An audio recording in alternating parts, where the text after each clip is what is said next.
तो हेलो दोस्तों, कैसे हो? A student party, student Janata party बच्चा पार्टी, जो भी बोले। तो आज की इस वीडियो में अपन जानेंगे यू वर्सेस एवरेज स्टूडेंट, कि भाई तेरे और एवरेज स्टूडेंट में क्या फ़र्क है या फिर क्या फ़र्क होना चाहिए। ठीक है, एक एवरेज स्टूडेंट और तेरे में फ़र्क है क्योंकि तू मेरा स्टूडेंट है। ठीक है, अगर तू ये वीडियो देख रहा है तो तू एक मेरा होनहार स्टूडेंट है। तो इसी के साथ वीडियो की शुरुआत करते हैं as always Goblin versus Spidey के इंट्रो के साथ। तो चल रहा है। गॉबलिन एक एवरेज स्टूडेंट है, चाहे वो पढ़ाई में हो या फिर किसी और चीज़ में। वही मुश्किल से 4 से 5 घंटे की पढ़ाई और फिर पूरा दिन बर्बाद, जैसे कुछ किया ही ना हो। अब उसे लगता है कंपटीशन कितना ज़्यादा टफ है, बट एक्चुअल में सच्चाई तो कुछ और ही है। लेकिन अपना spidey, he is not an average student. वो अलग है। वो बस हवा में तीर नहीं मारता, कैलकुलेटेड डिसीजंस लेता है एंड डेटा को देख के सीखता है और उसे एनालिसिस करता है। उसे चलो पता भाई है it's guys, all numbers game. तो पूरी क्लास आ रही है, जोर से बोलो। जय माता दी। तो यार देखो, आज की इस वीडियो में ना मैं तुम्हें ये समझाने वाला हूँ कि एक्चुअल में जो तुम सोचते हो ना कि कंपटीशन इतना ज़्यादा है, ऐसा है, तुम उसको अगर मैथमेटिकली नंबर्स गेम के हिसाब से देखो ना तो कंपटीशन हलवा है। तो हलवा नहीं है एक्चुअल में। अगर तुम देखा जाए तो अगर तुम थोड़ी सी भी मेहनत करो ना तो तुम काफ़ी सारे बच्चों से यूं ही आगे निकल जाओगे। तो इसी के साथ ना मैं तुम्हें अपनी एक स्टोरी बताने वाला हूँ, तो ध्यान से स्टोरी को सुनना, इससे बहुत कुछ सीखने मिलेगा तुम्हें। ठीक है, ये स्टोरी है मेरे जेई टाइम की, जब मतलब मैं ट्वेल्थ में था। ये बात है 2022 की। ठीक है, 2022 में जब एंडिंग चल रहा था, ऑलमोस्ट 2023 आने वाला था। नवंबर दिसंबर, अक्टूबर नवंबर दिसंबर की बात बता रहा हूँ। मैं था भाई सबसे डिप्रेस्ड बच्चा। मतलब तुम सोच भी नहीं सकते, इतना डिप्रेस था उस टाइम पे मैं। ठीक है, क्योंकि उस टाइम पे मेरे बोर्ड्स भी आने वाले थे और मैं कोटा में भी रह रहा था। ऊपर से कोटा में मेरा सिचुएशन ये हो गया था कि भाई मैं जो है बिल्कुल भी घर वालों से कांटेक्ट नहीं था। मतलब महीने में एक बार बात हुई होगी, वो भी 2-3 महीने पहले बात हुई थी, एकदम ऐसा, मतलब महीनों महीनों में बात होती थी।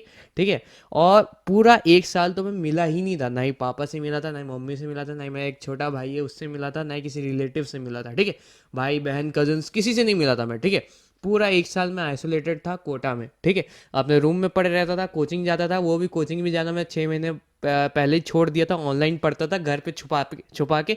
घर वालों को लगता था कि मैं जाके, मेरा बच्चा कोचिंग में पढ़ रहा है। हम लोग का आईडी कार्ड होता था, आईडी कार्ड जाके स्कैन करना पड़ता था। तो मैं था भाई भारी डिप्रेस्ड। ठीक है, एकदम मतलब कि भाई दुनियादारी से मोह माया उठ गया है।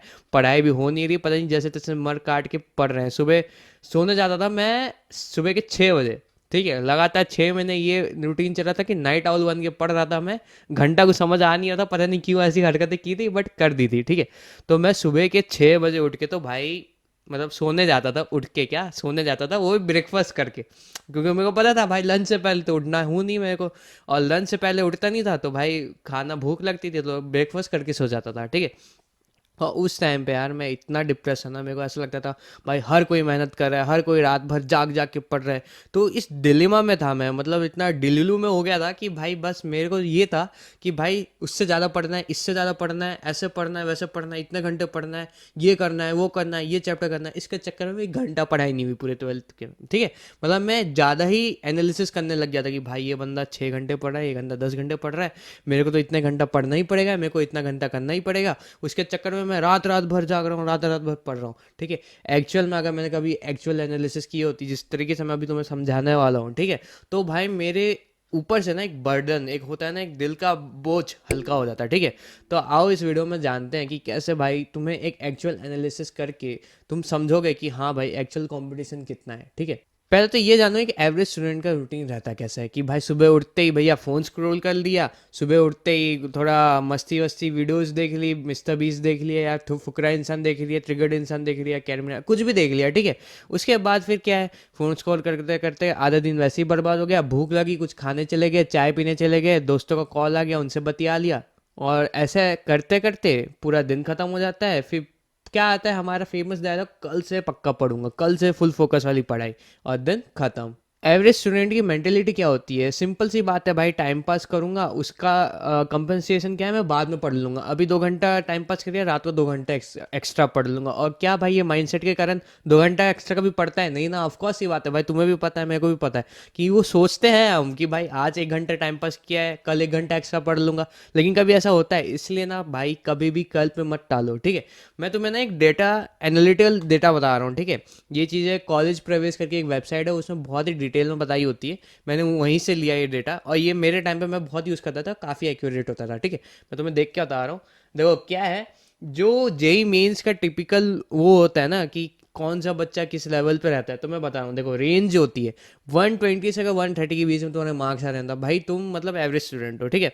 मैं जानता हूँ कई बच्चों को इससे भी ज़्यादा रहा, भैया 120 ये तो बहुत कम मार्क्स है, इससे ज़्यादा आते हैं, तुम्हें पता है? मतलब आजकल के टाइम में 120 130 कंपटीशन के हिसाब से कितना परसेंटाइल बनाता है जेई वाले बच्चों के लिए, तुम्हें पता है? 20 से 30, बस 120 से 30 तुम्हें 97 से 98 परसेंटाइल दिला सकती है। और ये बहुत इनफ होता है कि मतलब एक अच्छे कॉलेज में जाने के लिए, एनआईटी में जाने के लिए, ठीक है। तो एक 120 एक 30 130 वाला जो बेंच मार्क है ना, अगर तुम उसको क्रॉस करो तो तुम्हारा अच्छा एनआईटी कंफर्म है, ये मान के चल लो, ठीक है। अब भैया मैं बहुत डिप्रेस हो रहा हूँ, मैं तो बस 20 30 नंबर आते हैं, 40 नंबर आ रहे हैं, 50 नंबर आ रहे हैं, ठीक है, मेरा तो क्या ही होगा। तुम एक बात समझो, अगर कभी हार्ड पेपर आता है, कभी थोड़ा मतलब ऐसे मीडियम लेवल पेपर आता है ना, उसमें बच्चों के एवरेज मार्क्स मार्क्स पता है तेरे को कितने जाते हैं? मैं बता रहा हूँ, 70 से 80, मैक्सिमम 90। उतने में पता है आज के टाइम पे कितने परसेंटाइल बनती है? उतने में बनती है आज के टाइम पे 91 से लेके 94 परसेंटाइल। तुम एलिजिबल हो जाते हो ऑलमोस्ट, कि भाई तुम जेई एडवांस क्वालिफाई कर लोगे, मतलब देने के लिए रेडी हो जाओगे, ठीक है। तुम सोचो भाई, अगर तुम्हें जेई एडवांस क्वालिफाई बस 70 मार्क्स में मिल रहा है, तो तुम मतलब कितने बड़े अपॉर्चुनिटी है, ठीक है। और 94 पे भी अगर तुम कैटेगरी वगैरह लगा दो तो कई अच्छे अच्छे कॉलेजेस मिल जाते हैं, ठीक है। तो इतना मत सोचो कि भाई कंपटीशन बहुत बड़ा हुआ है। देख रहे हो कितने कम मार्क्स में भी कट ऑफ कितना लो जा रहा है, कितनी अच्छी अच्छी परसेंटाइल मिल रही है।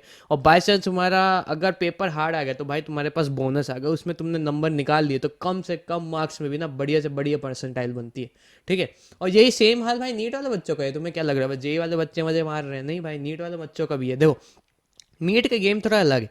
नीट के गेम में दिक्कत यह है कि भाई कंपटीशन कुछ हद से ज़्यादा बढ़ा हुआ है, मतलब भाई मतलब भौकाल हो रखा है, ठीक है। इसलिए क्योंकि भाई नीट में जो है ड्रॉपर्स की संख्या कुछ ज़्यादा है, ठीक है। हमारे जेई में इतने संख्या नहीं है जितनी मतलब नीट में है। और इस कारण से नीट का जो एवरेज है ना, वो बहुत ज़्यादा बनता है। अगर तुम्हारे, देखो मैं निकाल के रखा हूँ, अगर 550 से 650 के बीच में आ रहे हैं, मतलब तुम टॉप रैंक में हो, तुम्हें अच्छा गवर्नमेंट कॉलेज मिल सकता है, ठीक है। लेकिन भाई तुम्हें अच्छा गवर्नमेंट कॉलेज चाहिए, गवर्नमेंट कॉलेज ही चाहिए सिर्फ, तो भी तुम्हें मतलब भाई 500 पार 550 पार लाना ही पड़ता है, ठीक है। कोई ऑप्शन नहीं है यहाँ पे। ये ऑप्शन नहीं है कि तुम 400 लाओगे, 300 लाओगे, 500 लाओगे तो हो गया। तुम्हें पता है ना भाई, एवरेज बच्चों के आज के टाइम में 300 325 350 450 ऐसा ऐसा ऐसा ही नंबर आता है, ठीक है। ज़्यादा कम ज़्यादा नहीं होता यार। जो दो दो तीन तीन बार ड्रॉपर लेगा ना, उसका भी 500 बहुत मुश्किल से टच होता है, ठीक है। क्योंकि नीट का पेपर का लेवल भी बढ़ रहा है। तो तुम्हें एक बात समझनी है, ये मैं तुम्हें बताया हूँ कि भाई एवरेज क्या चल रहा है आज के टाइम में, ठीक है। और तुम्हें ये फोकस बनाना है अपना कि भाई कैसे तुम इस एवरेज को पार करो, ठीक है। एवरेज इतना ज़्यादा भी नहीं, तुम समझ रहे हो ना कि भाई 70 नंबर पे जेई वालों को मिल जा रहा है, ठीक है, 500 नंबर पे नीट वालों को मिल जा रहा है। तो तुम सोचो कि कैसे भाई बस इस बेंच मार्क को मेरे को पार करना है। तुम अपना बेंच मार्क एक बार बना लो कि हाँ ये एक नंबर है, ये टारगेट है, इसको एक बार मैं क्रॉस कर लिया तो मैं थोड़ा रिलीफ हो जाएगा कि हाँ भाई अब मेरे से कुछ हो सकता है, ठीक। और अगर इस चीज़ को तुम ध्यान से देखोगे ना, तुम्हें एक बात समझ आएगी कि देखो यार, ऑलरेडी ना एवरेज बच्चे बहुत अलग होते हैं नॉर्मल बच्चों से, ठीक है ना। नॉर्मल एवरेज एक ही बात है, एवरेज बच्चे तुमसे अलग है। अगर तुम इस बात को समझ रहे हो तो एवरेज बच्चों को लगता है कि मेरे को 150 ही लाना है, 200 लाना है, ठीक है। वो इस चक्कर में पड़े रहते हैं, एकदम दिमाग उनका ख़राब हुआ रहता है कि भाई कैसे इतना लाऊंगा, इतना लाऊंगा, कंपटीशन इतना ज़्यादा है। उन्होंने कभी एक्चुअल एनालिटिकल डेटा वो किया ही नहीं, ठीक है, रिसर्च की नहीं कि भाई कितना एक्चुअल मार्क्स चाहिए, ठीक है। उस चक्कर में ना वो मतलब ऐसे खौफ में होते हैं कि भाई 200 लाना है, 200 लाना है जेई वालों का, है ना। और नीट वालों का भी भाई इतना कंपटीशन बढ़ा हुआ है, ये लाना है वो लाना है।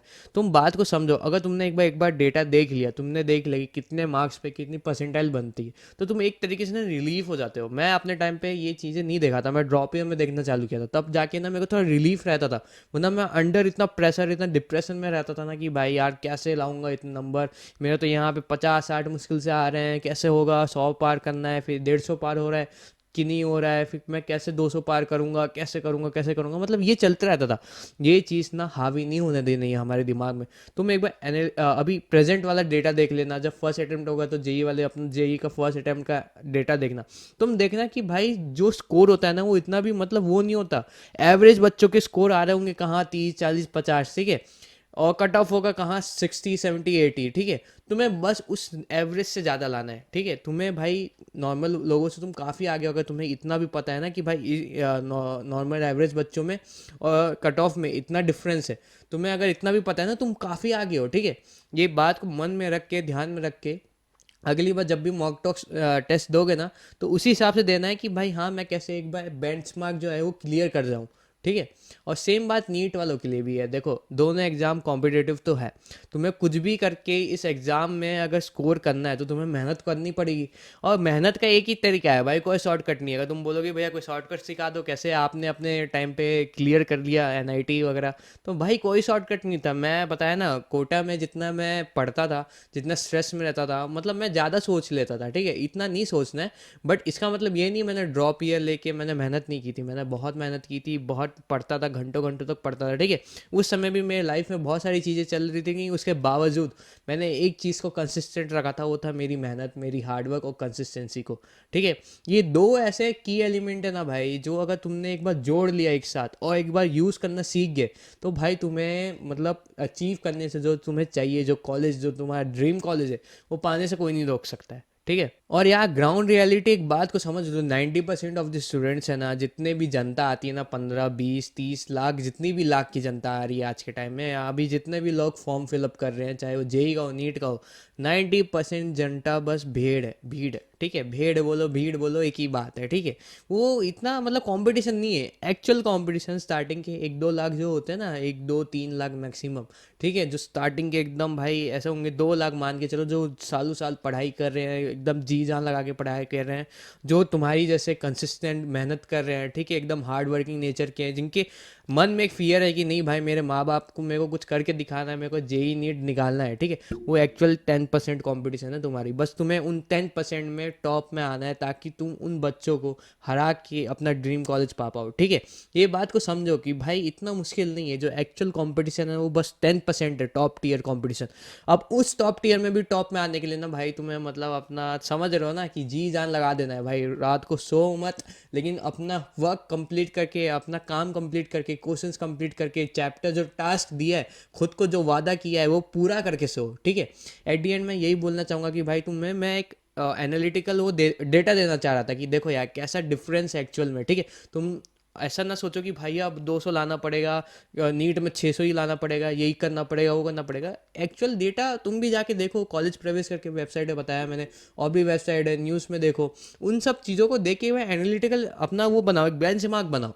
एक बार उस बेंच मार्क को बनाने के बाद तुम उसको पार कर लोगे ना, तब तुम्हारे लिए सब कुछ ईजी हो जाएगा भाई, कि हाँ कि अब मेरे को इस लेवल की मेहनत करनी है, मेरे को पता है।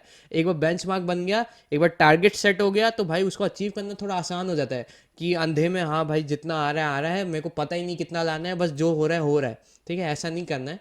मैं ये एकदम तुम्हें रियलिटी चेक देना चाह रहा था अपनी इस वीडियो से, ठीक है। एक बार तुम्हें पता चल गया ना, अब उस लेवल की मेहनत करो।